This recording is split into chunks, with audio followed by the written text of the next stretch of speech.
And if you wish to play the pentatonic scale over the chord you're strumming, stay tuned for the lesson. Welcome one and indeed welcome all to this Blackpool Music School video all about the dulcimer. This is my cigar box dulcimer.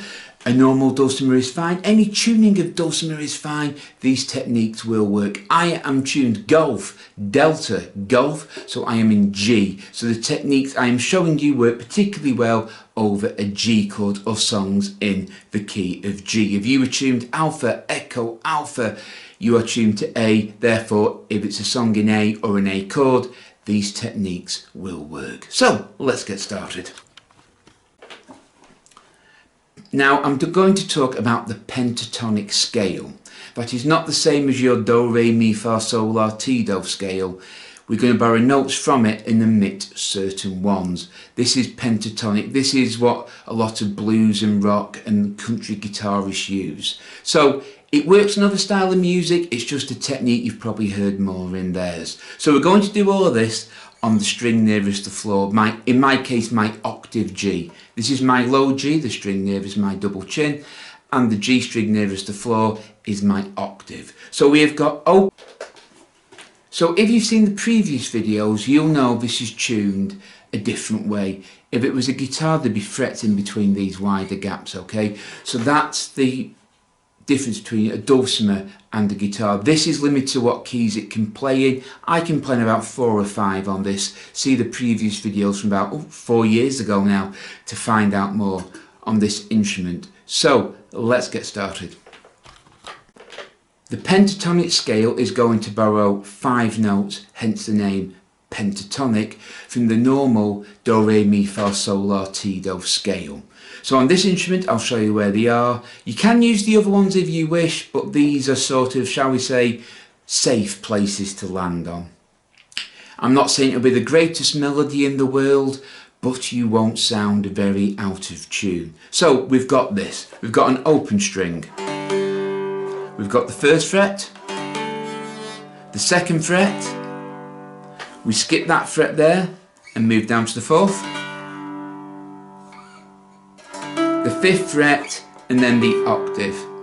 Again, open, 1st fret, 2nd fret, 4th fret, 5th fret, octave. Open, 1st, 2nd, 4th, 5th, octave. So we'll just to take our finger off and on the 1st fret while we're strumming the chord.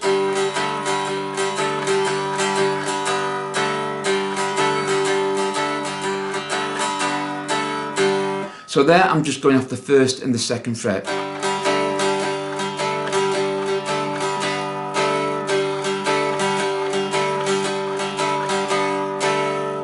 Then move up to the 4th and 5th.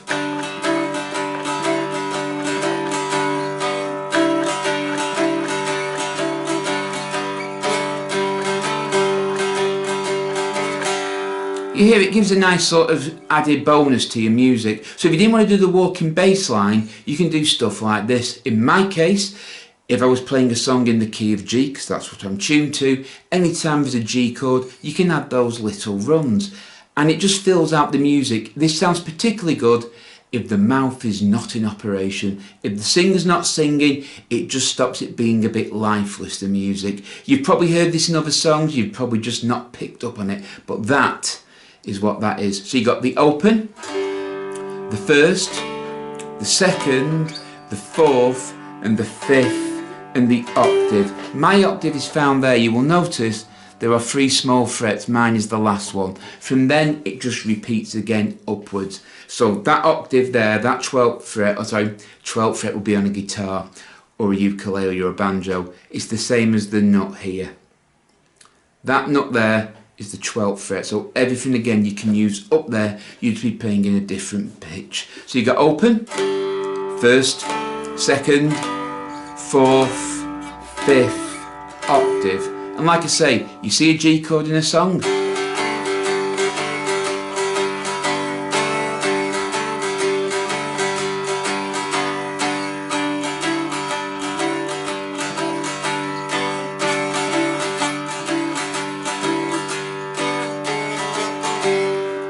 and it just fills out the sound something nicely. So that's the G pentatonic scale, or on a G chord on a G tuned dulcimer. If you were tuned Alpha, Echo, Alpha, you'd be playing in the key of A, because that's an A chord, and those notes would be in the key of A. That's sometimes why dulcimers players sometimes carry a couple of instruments, maybe tune G and D, so they can play in two separate keys. So that's all it is. It's the open, the first, the second, the fourth and the fifth, and the octave means you can add some melodic playing to your strumming. It also makes practicing not seem as bad, because you can just sit there like this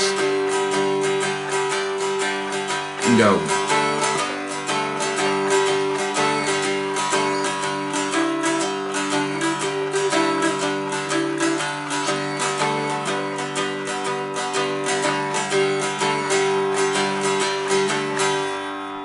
And like that. Now this is the bit that you need to practice. Just play around, because you will prefer certain melodic runs to others. It's a very personal thing. What you like in music might not be what I like, and what I like in music might not be what you like. So these runs are very, very personal. Some people like them, some people won't, but you won't be out of key, which is the major thing. So if somebody's playing a song in G, and you're on a G chord, add them little runs in when the singer's not singing, and it just fills the gap out nicely. Well, I hope you found this lesson useful. If you have, please give us a big thumbs up and subscribe to Blackpool Music School for more videos. The more thumbs up and the more subscribers we get, the more videos we will post. So until next time, take care, keep practicing, keep playing, and as always, goodbye.